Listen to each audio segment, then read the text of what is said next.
స్థానిక సంస్థల ఎన్నికల్లో ఓట్ల శాతం పెంచడం కోసం హరిత పోలింగ్ స్టేషన్ ఏర్పాటుని గుర్తిస్తున్నామన్నారు. మున్సిపల్ ఎన్నికల సందర్భంగా హరిత పోలింగ్ స్టేషన్తో పాటు వేస్టేజ్ మేనేజ్మెంట్ పోలింగ్ స్టేషన్లు అందుబాటులోకి తీసుకొచ్చారు. హరిత పోలింగ్ స్టేషన్ ఏర్పాటు చేసిన చోట ఓట్ల శాతం పెరగడంతో వాటిని మున్సిపల్ ఎన్నికల్లోనూ ఏర్పాటు చేస్తున్నామని చెప్పిన కలెక్టర్ సత్య శారదతో మా ప్రతినిధి Arun face to face.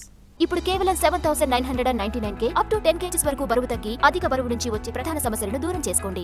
Vote అనేది మన హక్కే కాదు, మన భవిష్యత్తు మీద సంతకం చేస్తున్నట్లుగా అని చెప్తూ ఓటర్లను చైతన్యవంతం చేసేలాగా ఇక్కడ గ్రీనరీకి సంబంధించినటువంటి హరిత పోలింగ్ బూత్ దగ్గర ఏర్పాటు చేసినటువంటి నేపథ్యంలో ఒక స్లోగన్స్ ఇచ్చి ఇక్కడ ఓటర్లని చైతన్యపరిచేలాగా వాళ్ళని ఇక్కడ ఏర్పాటు చేయడం జరిగింది. కాన్సెప్ట్ ఎందుకు, దానివల్ల ఎలా ఉపయోగం జరుగుతుంది అనేది జిల్లా కలెక్టర్ మనతో ఉన్నారు, ఆవిడతో మాట్లాడదాం. మేడం, హరిత పోలింగ్ బూత్ వల్ల ఎట్లాంటి కొంత ఉపయోగం జరుగుతుంది? పంచాయతీ ఎన్నికల సందర్భంగా కొంత ఉత్సాహం పెరిగింది, పర్సంటేజ్లు పెరిగింది. ఈ కాన్సెప్ట్ ను ఎలా కొనసాగిస్తున్నారు?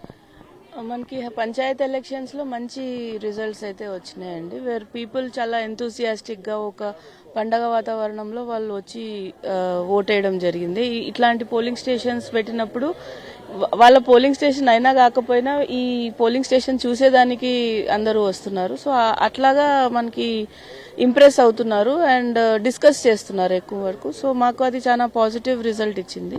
సో అందుకని ఈసారి కూడా 2 మున్సిపాలిటీలలో 2 చొప్పున మేము తీసుకున్నాము.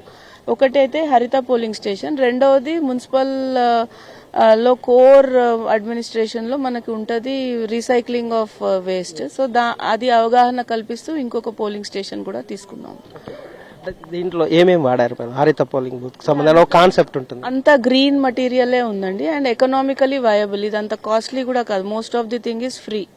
మనకి చెట్లలో దొరికే ప్రోడక్ట్స్ నే మనం తీసుకొని ఓన్లీ మన టైం క్రియేటివిటీని బేస్ చేసుకొని అధికారులందరూ శ్రమించి చేశారు. ఎంత పర్సెంటేజ్ పెరుగుతుంది మేడం? అంటే ఆల్మోస్ట్ మాకు లాస్ట్ టైం పంచాయత్ ఎలక్షన్స్ లో 7 to 8% ఇంక్రీజ్ అయ్యింది.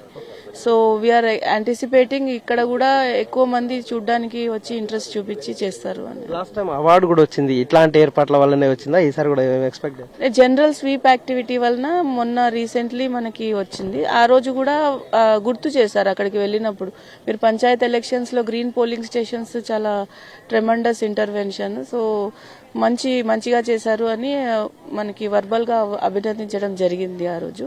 సో ఒక రకంగా పాజిటివ్ గానే అనిపిస్తుంది. ఎలా ఉంది మేడం? అంటే మీరు అవార్డు తీసుకోవడం కానీ తర్వాత ఇప్పుడు పెంచడం, పోలింగ్ శాతం పెంచడానికి తీసుకున్నటువంటి స్టెప్స్ ఫలితాన్ని ఇస్తున్న నేపథ్యంలో ఎలా ఫీల్ అవుతుంది?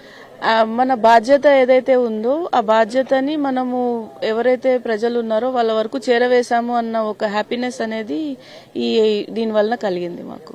జనం ఈ రోజు తమ ఓటు హక్కు వినియోగించుకునేలాగా 525 పోలింగ్ స్టేషన్లను ఏర్పాటు చేయడం జరిగింది. ప్రశాంత వాతావరణంలో 12 మున్సిపాలిటీలో పోలింగ్ అయితే కొనసాగుతున్నటువంటి పరిస్థితి కనిపిస్తుంది. వాజిత్ అరుణ్ కుమార్, NTV వరంగల్.